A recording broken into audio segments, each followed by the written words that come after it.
Saudara dan saudari sekalian yang saya hormati dan yang dikasihi oleh Tuhan, kita patut bersyukur kepada Tuhan karena Ia masih memberikan kehidupan ini kepada kita sekalian. Itu merupakan anugerah terbesar yang kita terima secara cuma-cuma dari Tuhan sebagai sumber kehidupan. Terima kasih, kita bertemu kembali dalam channel YouTube kita, channel Sayangko. Pada kesempatan ini saya akan membagi salah satu pergumulan hidup saya berkaitan dengan anugerah Tuhan itu sendiri. Pada tanggal 1 Januari kemarin, seorang kawan saya menelepon saya dan mengucapkan selamat tahun baru. Kemudian beliau mengajukan satu pertanyaan kepada saya. Kawan, setelah mengakhiri masa jabatan sebagai Bupati Dogiai di akhir tahun ini, apa rencana dan cita-cita selanjutnya?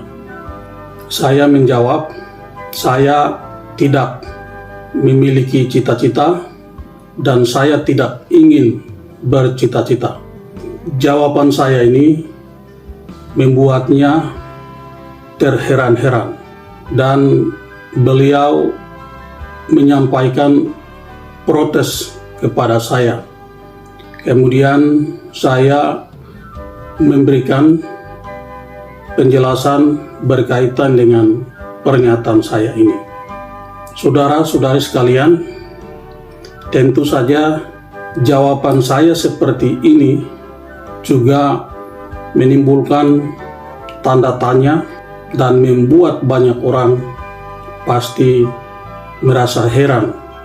Bagaimana mungkin saya tidak mempunyai cita-cita hidup? Tetapi itulah saya dan itulah jawaban saya. Jawaban saya seperti ini tidak hanya muncul secara spontan, tetapi jawaban ini muncul melalui suatu pengalaman yang panjang dalam hidup saya. Bisa saya jelaskan seperti ini. Seperti biasanya, setiap orang sejak kecil selalu mempunyai cita-cita. Begitu juga dengan saya. Sejak kecil, dalam seluruh proses hidup dan pendidikan saya mempunyai beberapa cita-cita. Tetapi setelah saya menyelesaikan pendidikan di perguruan tinggi, tak satu pun yang saya cita-citakan itu yang bisa saya capai. Justru yang saya terima adalah sesuatu yang di luar cita-cita saya, terutama berkaitan dengan pekerjaan. Dulu pernah saya bercita-cita untuk menjadi pastor. Saya bercita-cita untuk menjadi pilot. Saya bercita-cita untuk menjadi camat. Tetapi semuanya itu tidak pernah terwujud. Yang saya heran, dan itu sekaligus menjadi pertanyaan saya yang sebenarnya saya tanyakan kepada Tuhan adalah, kenapa saya harus bekerja pada tempat yang justru bukan menjadi cita-cita saya? Selepas kuliah, saya terpilih dan menjadi anggota MRP. Kemudian saya mengundurkan diri dari jabatan sebagai anggota MRP dan mencalonkan diri sebagai Bupati Dogiai. Kemudian terpilih menjadi Bupati Dogiai, dan jabatan itu saya emban hingga pada saat ini, dan saya akan akhiri pada akhir tahun ini. Dua jabatan ini bukan cita-cita saya, dan tidak pernah saya bayangkan saya akan menduduki dua jabatan ini. Yang lebih unik lagi, saya terpilih dan menjadi anggota MRP pada umur 29 tahun. Sedangkan salah satu syarat menjadi anggota MRP adalah minimal berusia 30 tahun. Artinya, saya terpilih menjadi anggota MRP sebelum mencapai umur 30 tahun. Kemudian, sebelum saya mengakhiri masa jabatan sebagai anggota MRP, saya mengundurkan diri dan terpilih menjadi Bupati Dogiai pada umur 35 tahun. Dan saya akan mengakhiri masa jabatan saya sebagai Bupati Dogiai pada umur 40 tahun. Tentu saja, pertanyaan seperti yang diajukan oleh kawan saya juga sering diajukan oleh beberapa orang. Sebagian orang menghendaki saya mencalonkan kembali sebagai Bupati Dogiai untuk periode kedua. Sebagian orang justru tidak menghendaki saya menjadi Bupati Dogiai pada periode kedua. Sebagian orang menginginkan saya untuk selanjutnya bisa mencalonkan diri sebagai gubernur dan lain sebagainya. Tetapi saya sama sekali tidak merasa harus mengikuti seperti yang diinginkan oleh mereka semua. Dan bagi saya, hal seperti itu biasa-biasa saja. Dan jujur saja, selanjutnya saya tidak tahu akan seperti apa hidup saya ke depan. Karena itu, saya juga kemudian berkeputusan untuk tidak ingin bercita-cita lagi. Mengapa demikian? Setelah melalui proses hidup yang panjang hingga pada umur 40 tahun ini, saya mendapat sebuah pelajaran yang sangat berharga. Dan pelajaran itu jugalah yang kemudian membuat saya sadar.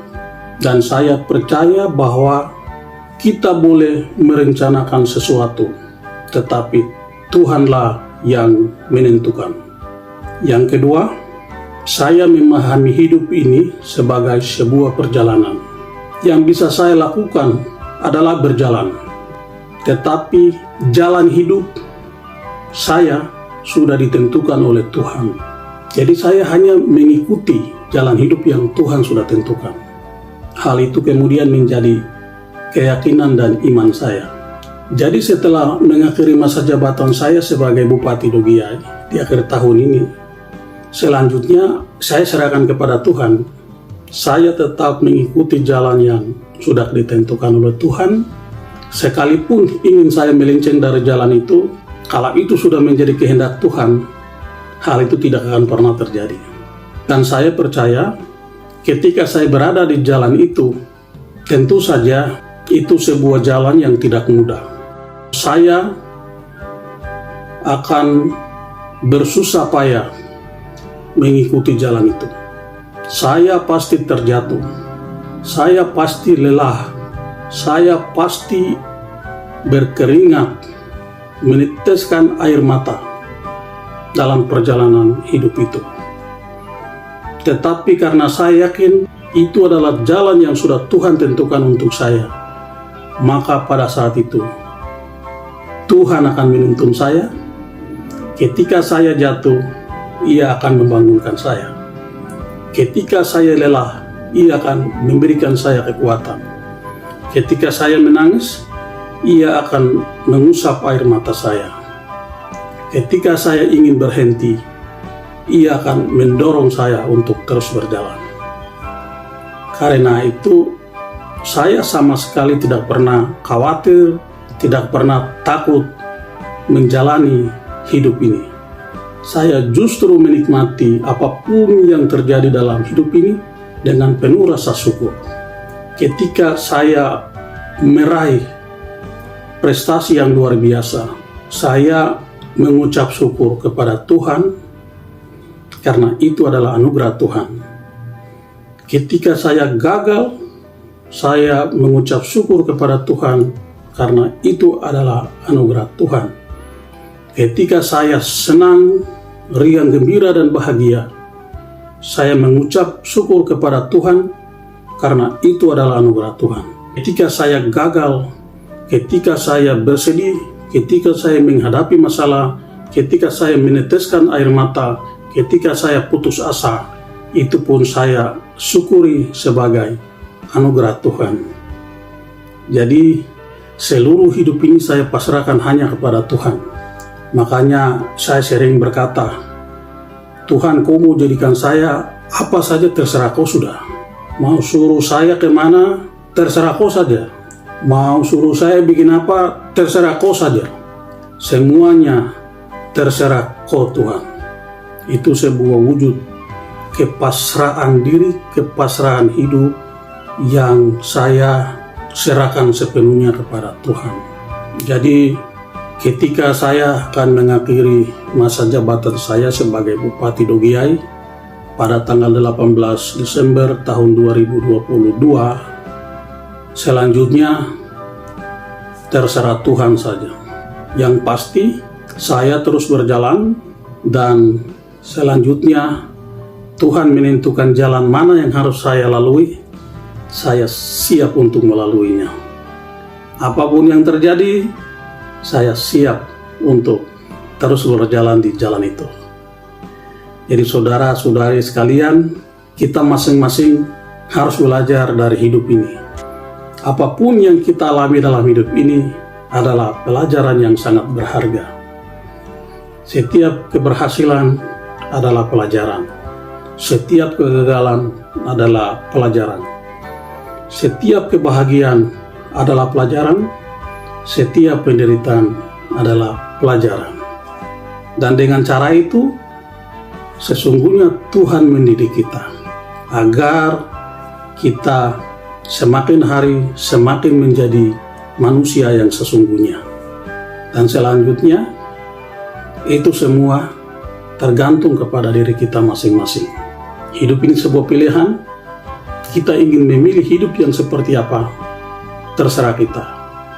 Tapi satu hal yang pasti, ketika Tuhan memutuskan kita harus menjadi apa dan kita mengerjakan apa selama kita hidup, itu sesuatu hal yang tidak bisa kita tolak. Suka atau tidak suka, yang pasti kehendak Tuhan itulah yang akan terjadi. Karena itu, satu hal yang pasti, jangan lupa untuk kita terus mengucap syukur atas anugerah kehidupan ini dan atas jalan hidup yang Tuhan sudah tentukan. Jalani hidup ini apa adanya, kita akan sampai pada tujuan akhir yang Tuhan sudah tentukan. Saudara-saudara sekalian, tidak ada yang hebat di dunia ini, yang hebat hanya Tuhan. Marilah kita memasrahkan seluruh diri kita ini, agar kita bisa memuliakan Tuhan, kita bisa menghormati sesama kita, dan kita menghargai alam semesta. Semoga saudari-saudara sekalian berbahagia. Dan satu hal yang pasti, saya sayang kau.